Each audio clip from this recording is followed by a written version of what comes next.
오늘 세션의 의제를 소개합니다. 오늘 우리는 미래 변화에 준비된 아시아 태평양 비전에 대해서 논의하게 될 것입니다. 인공지능, 인구 구조 변화, 문화 창조 산업이라는 새로운 흐름 속에서 아태 지역의 역동성을 유지하고 신성장 동력을 창출할 방안을 함께 모색해 보겠습니다. 1949년에 입장공동에서 노동시장, 교육복지 등 사회 전반에 영향을 미치는 기술을 활용한 인구 문제 대응 방안까지 AI와 인구 구조 변화라는 거대한 다양한 의견을 제시해 주시기 바랍니다.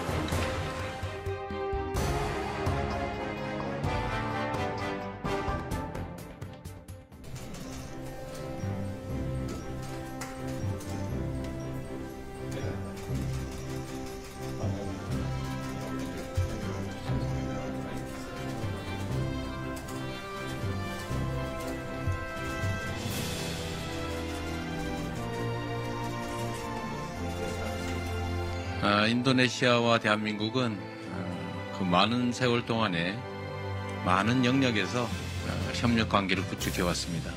무역, 투자 이런 경제 분야뿐만이 아니고 안보, 방위 분야에까지 아주 높은 고도의 협력 관계를 이뤄왔는데 앞으로도 더 밀도 있는 협력 관계가 이루어지기를 기대합니다. Our relationship has been very good. Korea is a very important partner for us in economic cooperation, and I think on the whole, the engagement between our government is also very good. 이와 관련된 논의들이 지속 중인 것으로 알고 있으며 그 가격이라든가 맞게 생각합니다. 최대한 빠른 시일 안에 방한 할 수 있도록.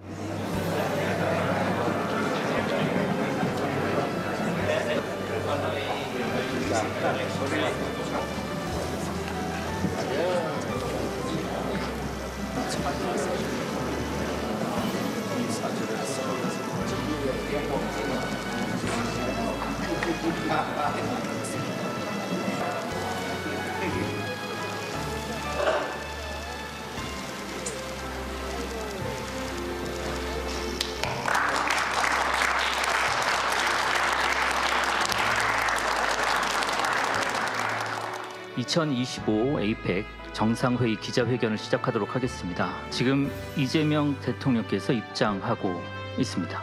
먼저 올해 2025년 에이펙 의장인 이재명 대한민국 대통령님의 모두 말씀부터 듣도록 하겠습니다. 아태 지역의 언론인 여러분, 취재에 수고가 참으로 많으십니다. 여러분들의 관심과 홍보 활동에 저희가 큰 도움을 받고 있는데 깊이 감사하다는 말씀드립니다. 오늘 회의를 끝으로 올해 에이펙 회의는 마무리됐습니다. 지난 1년간의 치열한 토론과 정상회의 기간 내에 이루어진 논의를 바탕으로 만들어진 공동의 성과에 대해서 말씀드리겠습니다. 첫째 날 에이펙 회원 경제 지도자들은 초청국인 UAE의 칼리드 아부다비 왕세자와 함께 아태 지역 국가 간 무역 투자를 증진할 방안에 대해서 논의하였습니다. 구조적 요인으로 인해 아태 지역이 다양한 도전에 직면해 있으며 지속적인 번영과 성장을 위해 상호 간 무역 확대가 필요하다라는 데 인식을 함께하였습니다. 둘째 날인 오늘에는 인공지능 기술의 급속한 발전과 인구 구조 변화에 대응할 협력 방안에 대해서 논의하였습니다. 경제 지도자들은 두 가지 과제가 아태 지역이 공통으로 직면한 도전 과제라는 점에 공감하였습니다. 회원 단독으로는 대응이 어려운 만큼 APEC 차원에서 함께 고민하고 모범 사례를 공유하며 공동의 대응 방향을 모색하는 것이 필요하다라는 데 의견을 모았습니다. 이 같은 논의 결과 경제 지도자들은 세 가지 성과 문서를 채택했습니다. 첫째, 경주 선언입니다.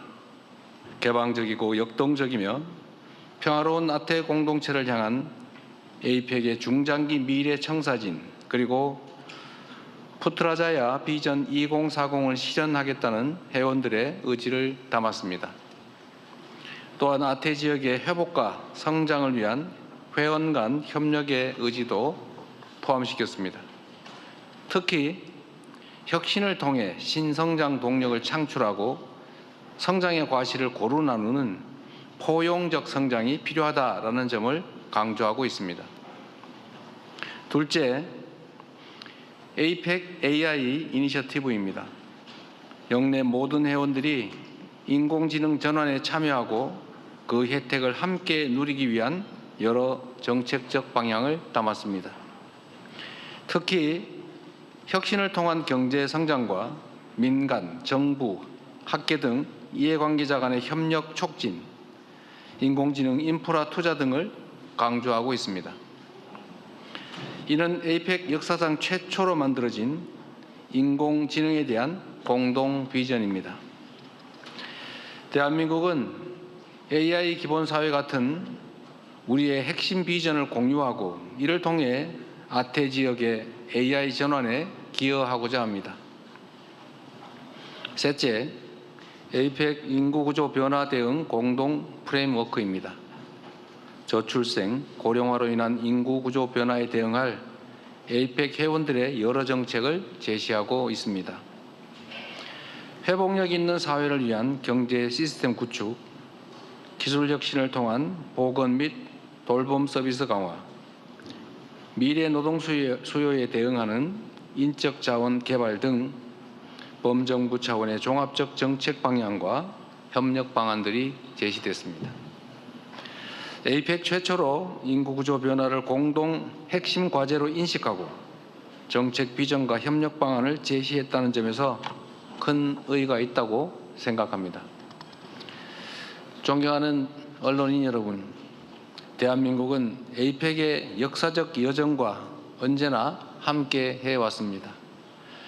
2005년 의장국을 맡아 부산 로드맵을 채택했고 올해는 경주 선언으로 APEC 회원 간 협력을 복원했으며 AI 이니셔티브 및 APEC 인구구조 변화 대응 공동 프레임워크를 통해 인류 공동의 도전 과제를 함께 해결할 주체로 APEC의 지평을 확대하였습니다.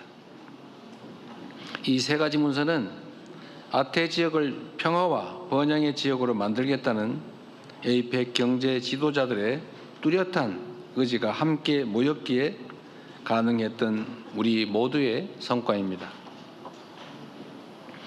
이들 문서가 향후 APEC이 나아갈 길을 분명히 제시할 것으로 자부합니다.